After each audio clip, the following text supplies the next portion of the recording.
I want to talk about how debate games are wrecking our reason, our ability to think clearly, to solve those puzzles, to discover literal and metaphorical treasures, to solve problems, to make wise decisions, to just engage in clear thinking overall. And it's happening all around us. So I'm going to talk through and I'm going to give you a list of 6 or 7 different debate games that are being played all around you. You're a part of them sometimes, I'm a part of them sometimes, and it's shaping our mind. It's reshaping our mind. It's shaping us to have certain habits of thinking and problem solving that actually don't lead us toward discovering real treasures, real truths, solving real problems. So I want to talk through those. I'm going to go through a list of, again, 6 or 7 of them. And at the end, I'm going to give you a list of 5 things that you can do to practice in your debate and your dialogue with other people that can cultivate clearer thinking, that can help you develop the kinds of skills that are necessary to solve real problems, to discover real truths, and yes, of course, as always on this channel, to discover actual and metaphorical treasures for the many treasure hunters who are followers of my channel. And just to even in terms of effective gameplay. So maybe to get started, before I even jump into the list of these, I'm going to give you an analogy that's sort of an absurdist one. Imagine a football field where you have all of these different players that come on the football field, and yet each player decides they're going to play football as if it's a different game. They're going to follow the rules of a different game. So you have a tennis player with a racket, you have a basketball player, a rugby player, you have a wrestler, a boxer, a baseball player, a softball player. It goes on. And you just picture this field of all of these different people, and they are playing the game of football, but they're following the rules of their own game. It would be quite the sight to see. Maybe a little bit entertaining for a while, but it would be absurd. It would be complete chaos. And that's actually a little glimpse of what we're experiencing in our current landscape, in our public discourse, in our political discourse, in our online dialogue, even in YouTube, when you just look at comments and the way that people disagree with one another and debate ideas and discuss ideas. There are certain habits of thinking that are increasing the predominant. And in fact, what I would say is that it's a little bit different, because imagine that maybe the analogy that's better is it's a game of football, but you have 2/3 of the people in the field who have changed some of the rules of the game. And they're getting frustrated and angry at the officials for calling things on them that they think shouldn't be called. And they're kind of resisting and arguing for a different or better set of rules. And that, too, is kind of where we are today. And unfortunately, in some cases, it's like the game of football, but everybody's kind of agreed on a different set of rules that are not the real set of rules. But when it comes to actually trying to discover truth, solving real problems, discovering literal and metaphorical treasures, it is a reality check. And certain rules don't help and others do. So let's go ahead and talk through. I'll give you the 7 rules that are being used for debate and dialogue, and the habits that each of them are developing that don't really help us in this real world kind of situation. And then again, I will give you the 5 fundamentals of real truth seeking and what to practice in your dialogue and your debate to cultivate a mind that's better at clear thinking and problem solving. So the first one is, I'll just call it point scoring. It happens online all the time. If you see people on social media and they're disagreeing over a political issue or a social issue or some other subject, that they can quickly fall into this idea of trying to win by humiliating the other person. They want to be clever. They want to use these bumper sticker statements, phrases that are pithy and creative, and it's performative in nature. I'm not saying that they're doing it with impure motives. They want to win, or they want to advocate for the idea that they believe to be true. But the actual kind of debate methodology doesn't achieve anything. It doesn't actually engage in the other person understanding you better, you understanding them better, or either of you getting closer to the truth. The second one is sort of the dogmatic approach. And we all have a core set of beliefs and values, and some it's more clearly set by maybe we're part of a religious confession. We have a certain confession. Some of you who follow my channel know that I'm a Lutheran Christian, and so there are a set of beliefs that I have that are underpinning and influence things that I say and I do, and I'm not dismissing that at all. What I'm saying, though, is that when you're engaging in dialogue and discourse, if you're just kind of repeating your group, your in-group's slogans and phrases, and you're just using these slogans and phrases, and maybe you're being a little bit creative with how you do it, you come up with new stories, new analogies, and other things like that, but you're just kind of on repeat in a way. It can build some great loyalty. Other people are going to like what you say, they're going to follow you, you'll build a bit of an alliance with others who are already like-minded, but it can prevent you from actually discovering anything new that's useful for you. Understanding the other person's perspective better. You don't have to agree with someone to understand their perspective better. Or maybe clarifying some of your reasons in your thinking, or clarifying it and refining it and making it better and getting to a stronger position in some way. Maybe even adjusting your perspective in some way. So leading with just kind of repeating your in-group's slogans and phrases as if that's somehow a real debate, that's problematic, and that's a thinking pattern that can be problematic when we're actually trying to discover real truth, solve real problems, discover real treasures.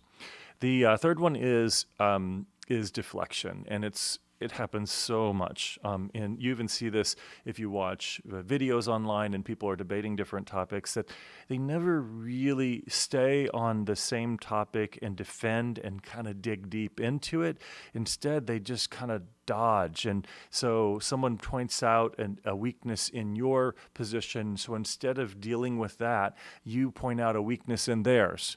And it's sort of oh yeah, so how about this, or how about this, and you assume things about the other person. So maybe it's not even about the idea anymore, but it's about one of the people that you think aligns with your position. Could be a particular political candidate or some other thing like that. So you jump into, instead of actually debating the topic on hand, you we deflect, and we just point out something really bad about a person who holds the other position, or something of that sort. So deflection.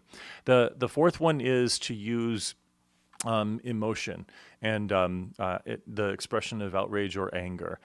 So it gets people's attention, and the problem is it can really blind the path to. So it's some people could even call it, and at times it can even be a form of type of bullying or intimidation, where I'm going to sort of shout you down by expressing how emotional I am about this. I'm going to raise the emotional level to a point where you're either going to be silenced, or you'll be humiliated into responding, or something of that sort. And so this kind of manipulative use of emotion we can all fall into. And by the way, I have no problem with using examples and illustrations that are highly personal or emotional in a dialogue, but they have to be used responsibly, and we have to understand that just because I have an emotional story doesn't mean that I'm right, doesn't mean that I've actually discovered the truth here.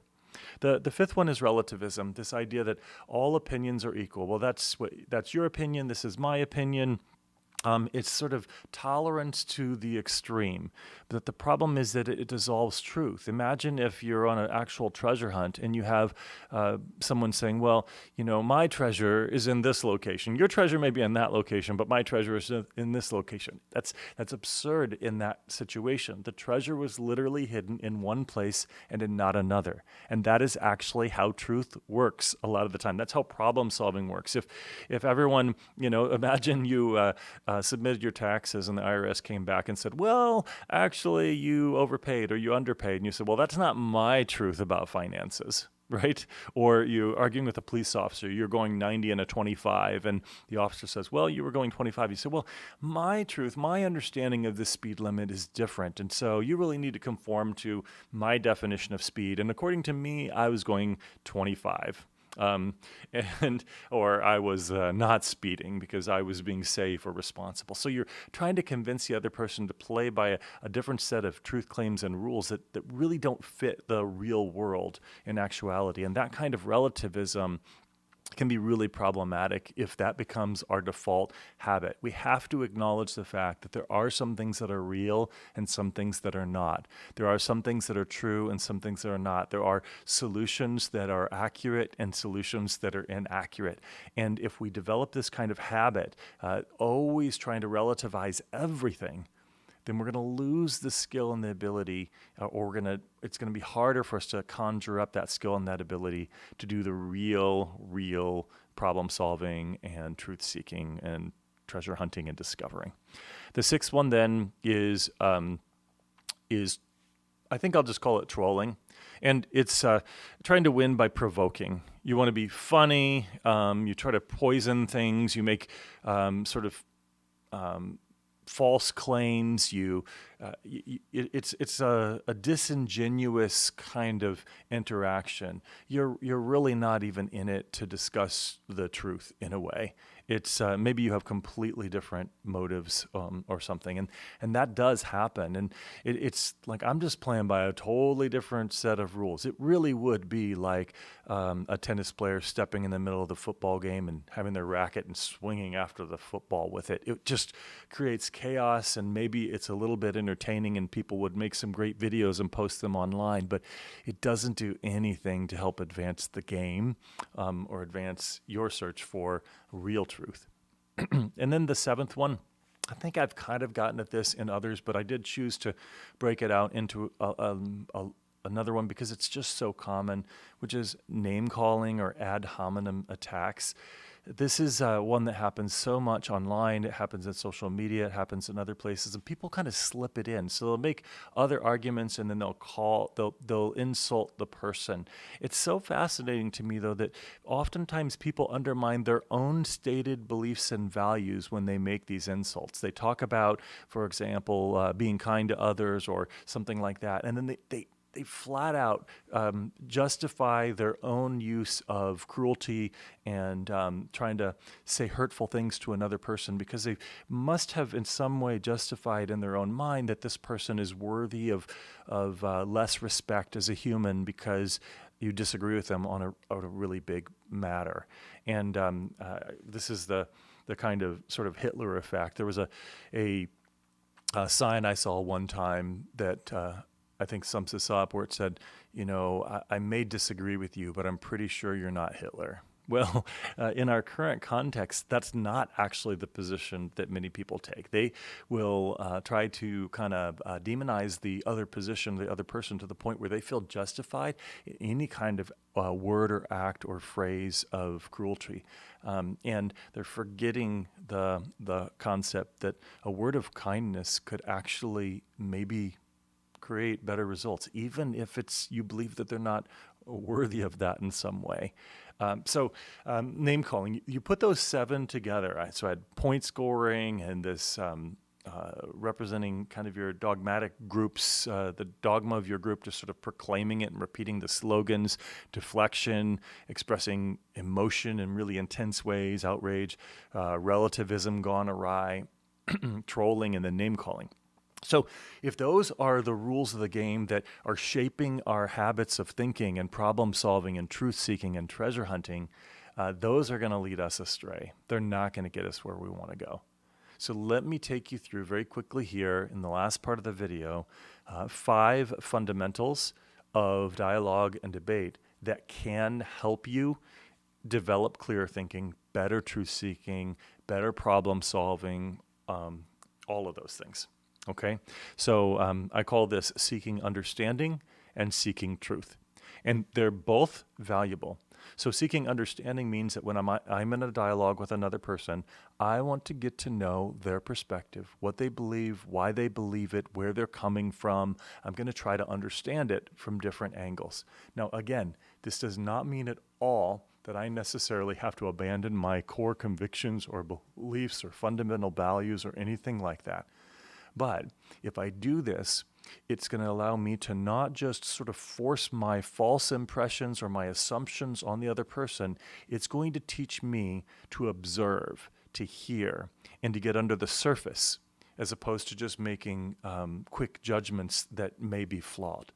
And I see this happen on the political front on all sorts of sides. You see it happen in debates, even about sport teams and people's, who's the best actor or the best musician, or popular culture debates or other things. And I'm just suggesting that if you can take a posture of finding joy and meaning in seeking understanding and trying to understand, that's going to help you develop clearer thinking. You're going to refine your skill thinking. And the other is seeking truth. So I acknowledge the fact that there are different kinds of truth. Some truth is relative and some truth is not. It's more matter of fact.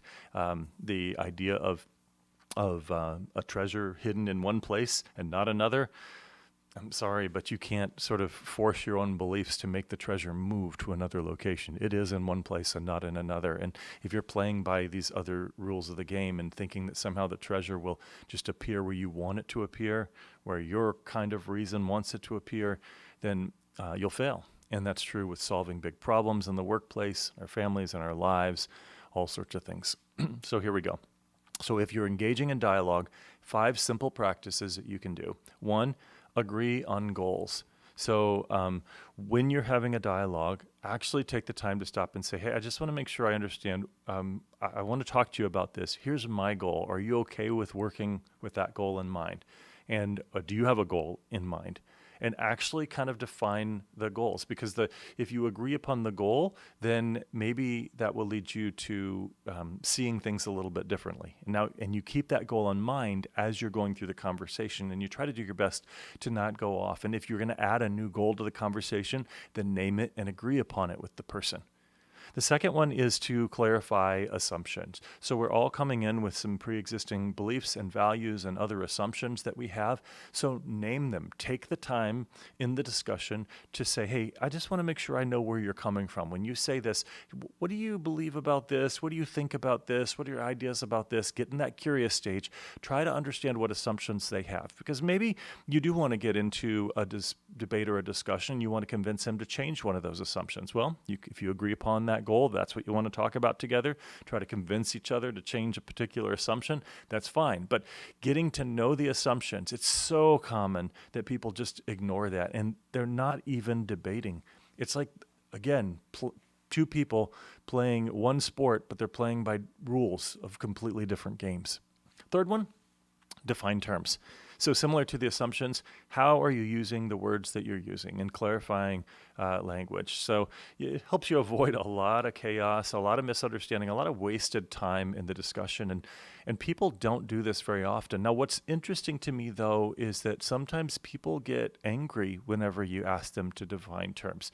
And there are some hot button issues and topics today, if you look on social media, where people kind of jump in and say, hey, give me your definition. And people get a little bit angry. But we have to leave room for defining our terms. Now, when we're talking about a particular issue, so whatever it is, hot button issue, political issue, popular culture issue or topic, make sure that you understand how you're using the words that you're using. Otherwise, it's going to be really hard to have a meaningful dialogue, and it's not going to lead to the kind of clear thinking that you want. The fourth one is to try to use evidence and agree upon evidence. So there's reason that you're using, and so rules of reason. That can sometimes be really hard today to agree upon the rules of reason, but with evidence, it can get a little bit clearer. And what often comes down to is what's a trusted source or not a trusted source. A lot of times in our information-rich world, instead of really doing a lot of the deep vetting, and we don't have the time to do it, we find sources and people that we trust, and if they say it, we kind of believe it. So we consider that to be good evidence, and if it comes from a source that you question or you doubt, you think they have a bias you just disagree with, and you assume that their evidence is inaccurate. But evidence is actually ambivalent to the positions of the people in a way. So trying to actually deal with real evidence. Where do the clues lead? Where does the evidence reside? And I'd love to use specific examples, but the reality is if I use any specific examples, I'm going to isolate one or the other, and that's not the purpose of this video. So I'll leave it at this. Do a little search and figure out, what is real evidence and what's good evidence, and be open to realizing that sometimes there can be conflicting evidence. And you put that together, and that can be part of the dialogue. That's real decision-making. That's real truth-seeking. That's real treasure hunting. Is sometimes you have evidence that leads in one direction, some evidence that leads in another direction. It doesn't mean that they're both relative. Some of the evidence is right and helpful, and some of it is wrong and not helpful. So evidence still matters. And then the fifth one is I'll call this the synthesis approaches. Try to build on insights instead of just battle. So building and not just battling. So if someone says something, stay with them. Uh, be able to play a little bit of a game where you can say, okay, let's assume for a moment, I don't actually believe what you said is true, but I'm going to assume that what you said is true, and let's work from that. I want to test this out and test a world where that is true. I'm going to test it out with you and talk to you about it. So, and you can build on insights. Or maybe you can find some kind of commonality where you do agree on certain things, and then you build from there, and you go from there. This is the kind of thinking. These are the kinds of rules of debate and dialogue that will help you develop habits of the mind that are going to be much more useful when you step out of those environments and you step into an environment where you're trying to solve a real problem, discover a real answer, discover truth against falsehood, or again, of course, discover that metaphorical or literal treasure. So I hope you find this useful, and I really do look forward to your comments.